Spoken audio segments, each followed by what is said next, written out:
और भारतीय जनता पार्टी के कद्दावर नेता हैं। ये तस्वीरें देखिए, सम्राट चौधरी ने तारापुर विधानसभा क्षेत्र से अपना चुनावी मैदान में है और उन्होंने अपने पोलिंग बूथ पर जाकर मतदान किया है। आपको बता दें कि सम्राट चौधरी भी इस पूरे बिहार विधानसभा चुनाव में पूरे केंद्र में रहे। आप देखिए कि वो पगड़ी, जो कि मुरेठा की बात होती थी, मुरेठा की ऋतिक बड़ी चर्चा थी, बिल्कुल, और इन्होंने कसम खाई थी कि बिहार में जब तक वो नीतीश कुमार को मुख्यमंत्री पद से नहीं हटा देंगे तब तक अपना मुरेठा यानी पगड़ी, हालांकि ये अब वो गले में आ गई है, यही वो पगड़ी हुआ करती थी जो अब पहले सर पे हुआ करती थी, अब वो गले में आ गई है। और अब लेकिन बाद में जब बीजेपी और जेडीयू फिर से साथ आते हैं, उसके बाद से डिप्टी सीएम सम्राट चौधरी बनाए जाते हैं। और जब ये प्रदेश अध्यक्ष थे, बिल्कुल बतौर प्रदेश अध्यक्ष लगातार ये नीतीश कुमार पर हमलावर थे। ऋतिक, जरा ये मुरेठा वाली कहानी जरा बताइए आप। बिल्कुल, देखिए रजत, शायद इसी को राजनीति की तस्वीर कही जाती है। आप देखिए, जब 2020 में नीतीश कुमार बीजेपी के साथ चुनाव लड़े थे, उन्होंने एनडीए के साथ चुनाव जीता, सरकार बनी एनडीए की, सबने दावा किया, बीजेपी ने खास तौर पे फ्रंट फुट पे खड़े होकर दावा किया कि 5 साल वापस से नीतीश कुमार के साथ सरकार बीजेपी चलाएगी। लेकिन नीतीश कुमार के मन में फिर क्या डाउट आया, क्या संशय आया, डोंट नो, गॉड नोज। और नीतीश कुमार ने फिर पलटी मारी, वो आरजेडी के साथ चले गए, बिहार में महागठबंधन की सरकार बनी, और तब एक मुरेठा जो अभी आप गले में देख रहे हैं ना सम्राट चौधरी के, जब वो मतदान करने गए, वो मुरेठा उन्होंने सर पे बांध लिया और कसम खा ली सबके सामने, जनता के सामने कसम खाई थी उन्होंने, जब तक नीतीश कुमार को सत्ता से बाहर नहीं कर देंगे तब तक वो उस मुरेठे को नहीं हटाएंगे। लेकिन अब जब नीतीश कुमार ही उनके साथ आ गए, कौन, इसीलिए कहते हैं ना कि आपको बहुत सोच समझकर ही कोई वादा जनता से भी करना चाहिए, खुद से भी बोलना चाहिए। आपको नहीं पता कि कल क्या हो जाएगा। तो ये देखिए तस्वीर कितने डिफरेंट हो गई है। अब वही सम्राट चौधरी है, वही तेवर, वही कलेवर, लेकिन अब डिप्टी सीएम हो चुके हैं, उस वक्त बीजेपी के प्रदेश अध्यक्ष थे। और अब बड़ा इनके डिग्री को लेकर भी जिस तरीके से प्रशांत किशोर ने इस बार सम्राट चौधरी को व्यक्तिगत तौर पर निशाने पर लिया, और चाहे वो एफिडेविट की बात हो, मतलब कई बार ये लगातार प्रशांत किशोर सवाल पूछते रहे और सम्राट चौधरी सवालों में घिरते रहे। हालांकि कई बार उन्होंने कहा कि हम तो वो शब्द का इस्तेमाल नहीं करेंगे, नहीं तो कहेंगे ट्रोल कर रहे हैं। हालांकि उन्होंने कहा एफिडेविट में हमारे जाके आप देख लीजिए। तो बड़ा इस बार इनकी डिग्री भी बड़ी चर्चाओं के केंद्र में रही। ऋतिक, बिल्कुल, देखिए लगातार जो है प्रशांत किशोर जनसुराज के नेता, जब वो बिहार में इस बार चुनाव के लिए खड़े हुए, उन्होंने कहा कि भाई जनसुराज की सरकार बनाइए, बिहार में पलायन को रोकिए, और इस बीच उन्होंने एनडीए के साथ साथ महागठबंधन को भी टारगेट किया। लेकिन एनडीए के नेताओं में अगर बात करें तो शायद उनकी भिड़ंत सम्राट चौधरी से बहुत भयंकर हो गई। उन्होंने उनकी डिग्री पर, उनकी शिक्षा पर सवाल खड़े कर दिए। उन्होंने कहा कि सम्राट चौधरी की जो शिक्षा, जो अपनी डिग्रियां दिखाते हैं ना, सब फर्जी है, उतनी पढ़ाई उन्होंने की नहीं है। हालांकि शकुनी चौधरी के बेटे हैं, बहुत कद्दावर नेता रहे शकुनी चौधरी अपने टाइम के, उनके बेटे हैं। लेकिन सम्राट चौधरी की डिग्री पर बात की, जब सम्राट चौधरी से इंटरव्यूज में लगातार ये सवाल पूछा गया कि प्रशांत किशोर हमला कर रहे हैं आपसे पूछ रहे हैं कि क्या ये डिग्री फर्जी है जो आपके पास है, तब सम्राट चौधरी ने कहा कि बोलने दीजिए ना, उनको जो बोलना है बोलने दीजिए, हमारी डिग्री क्या है, हमारी जो ताकत क्या है वो प्रशांत किशोर को पता है। प्रशांत किशोर शायद हार की बौखलाहट में ऐसा बयान दे रहे हैं। लेकिन अगर बात करें इस डिग्री वाले विवाद की, बिहार में देखिए डिग्री का विवाद लगातार शुरू से रहा है। प्रशांत किशोर जब सम्राट चौधरी से पहले तेजस्वी को रडार पे लेते थे, तेज प्रताप को लेते थे कि लालू के दो लाल हैं, वो भी कोई 9वीं फेल है और दूसरे तो 8वीं 10वीं भी पास नहीं किया है। तो इस तरीके से वो लगातार वो टारगेट पे रखते हैं प्रशांत किशोर। शायद प्रशांत किशोर, हालांकि वो बहुत पढ़े लिखे नेता है, उन्होंने उनके भी पढ़ाई लिखाई पर ऋतिक एक सवाल है प्रशांत किशोर पर भी।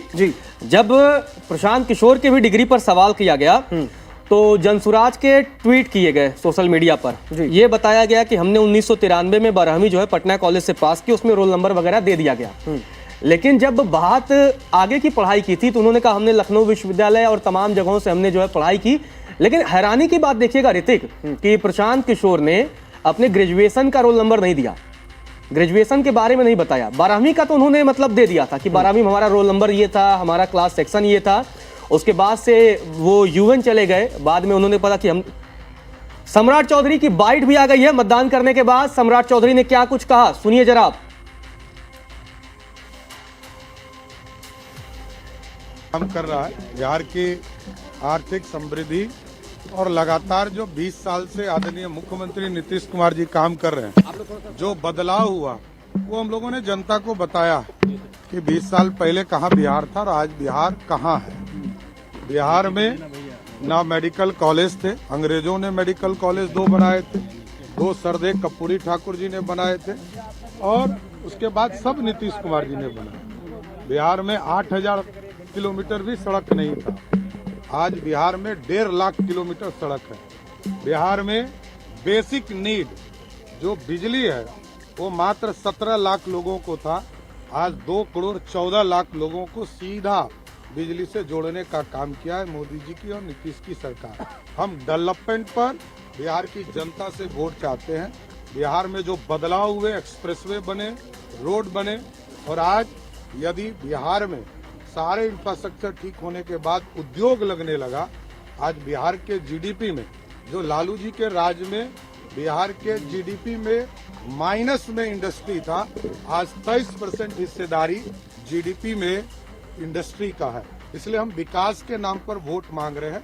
बिहार की जनता एक अच्छी सरकार नीतीश कुमार के नेतृत्व में और मोदी जी के नेतृत्व में। मार्जिन कम रहता है बिहार में, अक्सर देखा गया है। वोटर टर्नआउट भी कम रहता है। बिहार में इस बार हमारी जो बहनें हैं, बिहार के नौजवान हैं, बिहार के भविष्य को जो बनाए रखना, जो निरंतर विकास हो रहा है, क्योंकि जो डेवलपमेंट और डिलीवर बिहार में एनडीए की सरकार ने किया है, उसी नाम पर हम जनता के बीच में जा रहे हैं। हम डिलीवरी वाले लोग हैं, दूसरे तरफ घोषणा करने वाले लोग। नहीं, देखिए बिहार की समृद्धि के लिए काम कर रहे हैं। मैं तो ये 6ठी बार चुनाव लड़ने आया, मैं लगातार 6ठी बार चुनाव लड़ने आया। जनता का आशीर्वाद मिलेगा, सदन पहुंचूंगा और नई सरकार बनाऊंगा। लेकिन सर, राहुल जी ने जो कल प्रेस कॉन्फ्रेंस किया, जो सवाल उठाए वोट चोरी को लेकर, वो तो ये कह रहे हैं कि आफ्टर रिजल्ट हम देखिएगा बिहार में कुछ ऐसी तस्वीरें निकल करके आएंगी। ये राहुल गांधी, इस देश में यदि लोकतंत्र खतरे में था तो उनके परिवार के चलते, लोकतंत्र खत्म हुआ तो उनके परिवार के चलते, ओबीसी वर्ग को यदि 40 वर्ष तक इंतजार करना पड़ा आरक्षण के लिए तो वो राहुल गांधी का परिवार, यदि स्वर्ण समाज को आरक्षण के लिए इंतजार करना पड़ा 70 वर्ष तो वो था राहुल गांधी का परिवार, देश में अराजकता था तो राहुल गांधी का परिवार, बिहार लूटा तो लालू जी का परिवार। तो ये साफ कर रहे हैं बिहार में भी कर लेंगे कि वो जानते हैं, जैसे राहुल गांधी जैसा यदि विरोधी हो इस देश में तो मोदी जी को अगले 20 साल तक कोई नहीं रोक सकता है।